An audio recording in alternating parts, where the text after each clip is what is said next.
joining us now. You can see his pretty face on YouTube.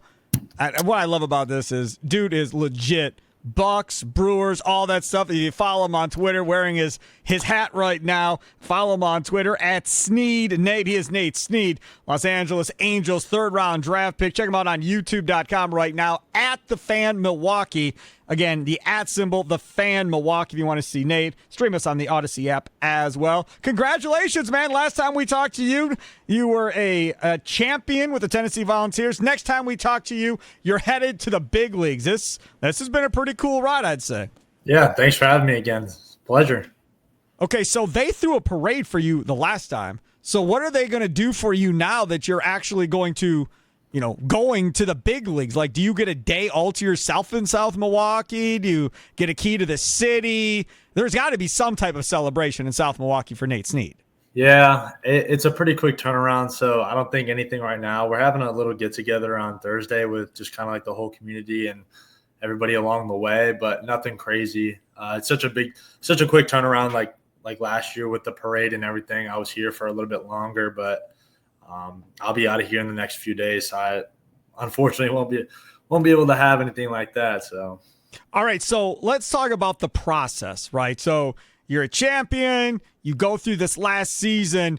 What is it like? Because most of us will never experience this in our life. What is it like being scouted by Major League Baseball teams and going through the process leading up to the amateur draft? Because I'm guessing, medicals are important and everything else that goes along with that. Yeah, no, it was fun. Thankfully, I had the opportunity to do something similar to like this in high school when I was getting scouted a little bit, but not as much as I was throughout college.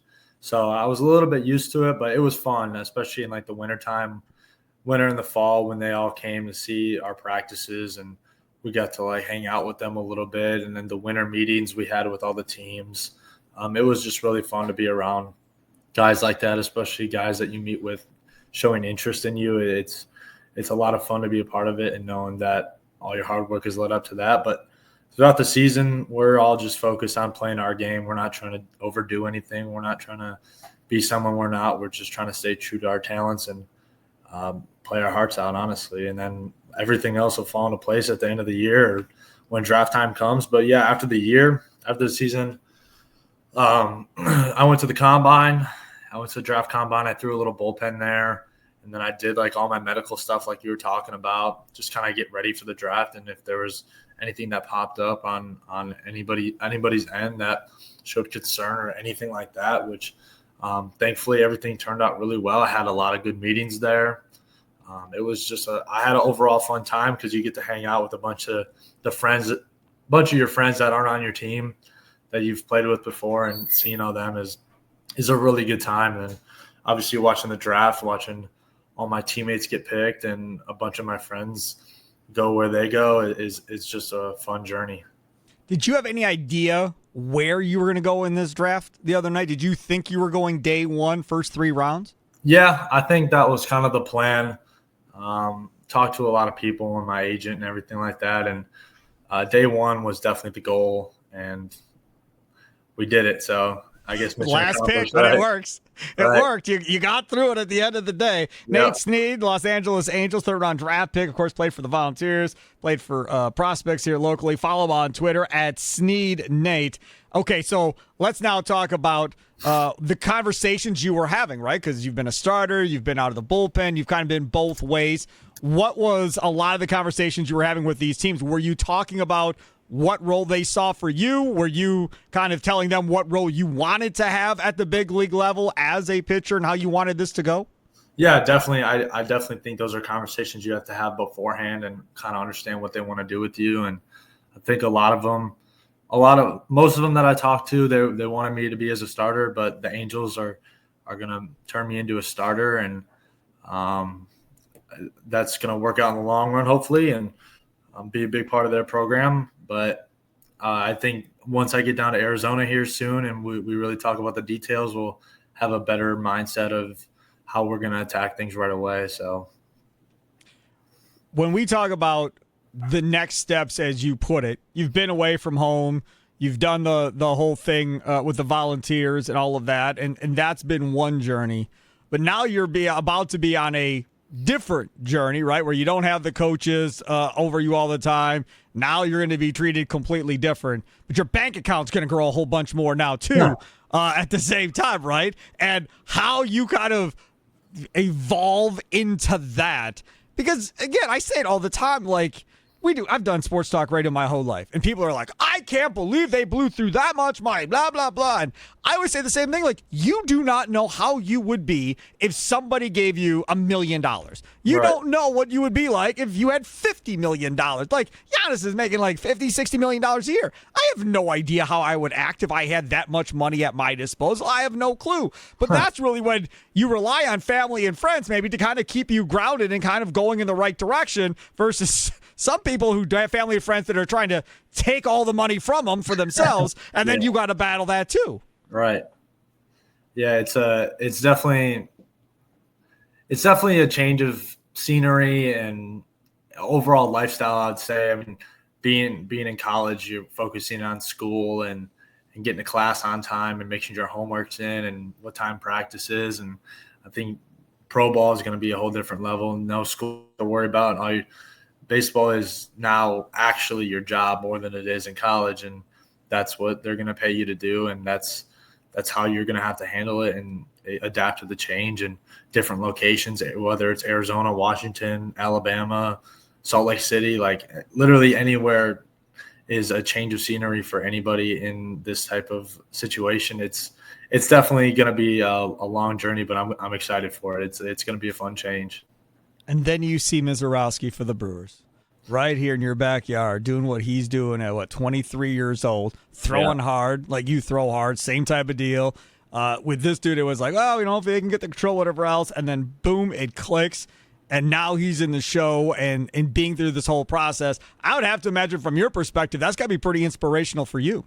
Yeah, it's cool to see guys like that develop and become as good as players as they are in the big leagues. And honestly, I've been playing this game long enough to be able to meet big leaguers and play with big leaguers myself. So it's a lot of fun to hear their insight and what they do or who's done that or how somebody handles this. Like, it's super fun to learn the insights before you even get there, because then it gives you a little leg up on understanding rather than just being put in the situation. Learning how to swim, I guess, is a big thing, a part of it. And I've had a bunch of phone calls and a bunch of text messages with past guys I've played with and people that I know. And it's going to be fun. I'm really excited for it. And especially getting to play with an old teammate, Christian Moore, will be really fun again. And then Ben Joyce I'm going to meet him down in Arizona when I get down there and hang out with him. So I'm really excited.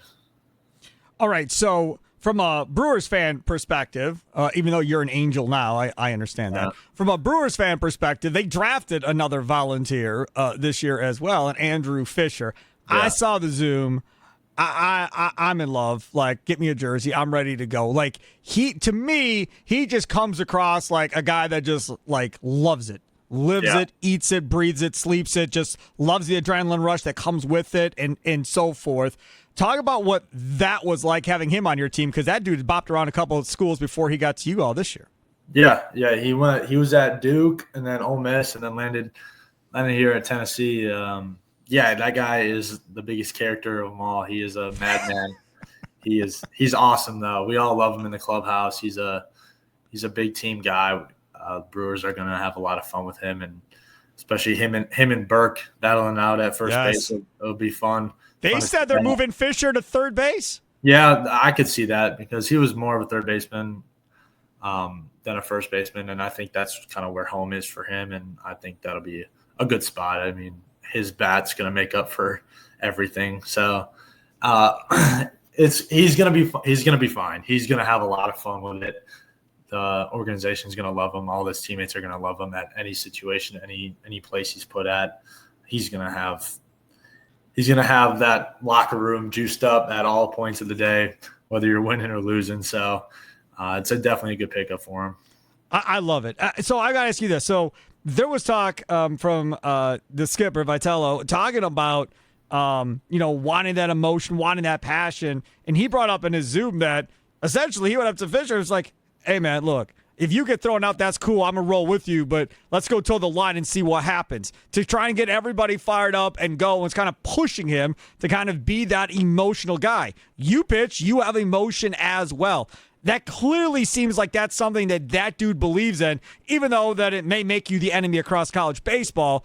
It's clearly something that works. Yeah, it's definitely something that we adapted ourselves in the locker room to be, and it's a big motto for Coach V to be feared.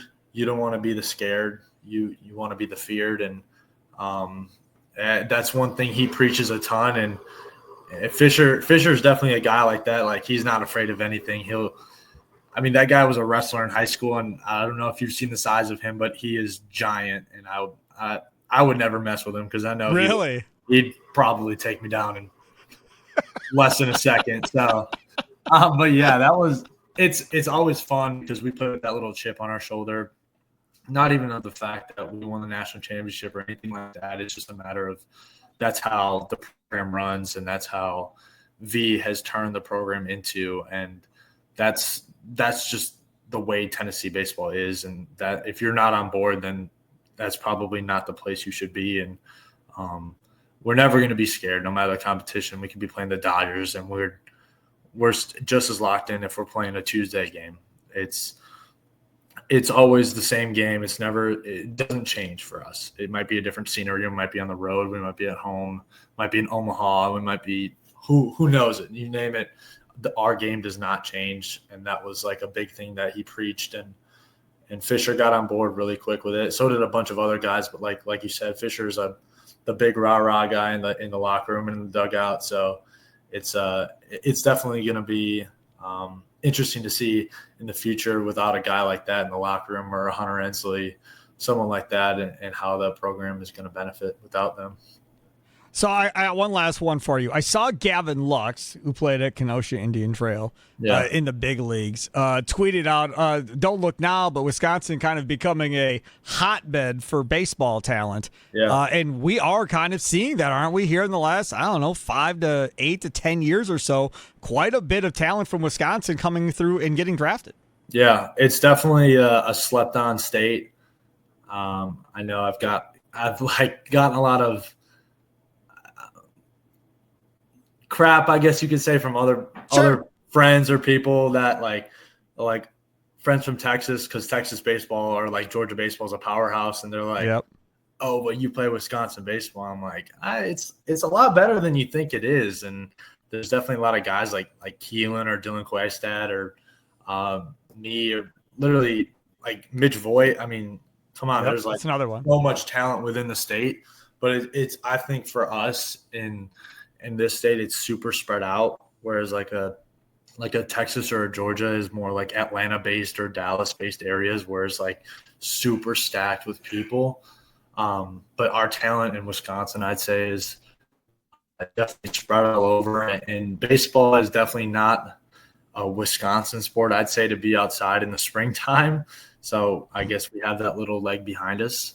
But I definitely think that there's a lot of slept-on players or players up and coming that could be really great as well. So it's fun to see where the state is. I'm looking forward to rooting for you, man. Nate Snead, Los Angeles Angel, third-round draft pick out of South Milwaukee. Follow him on Twitter at Snead Nate, and, of course, a volunteer at that. I appreciate you for coming on, man, and good luck to you, man. Enjoy the ride, because it's going to be a ride. Yeah, thanks for having me.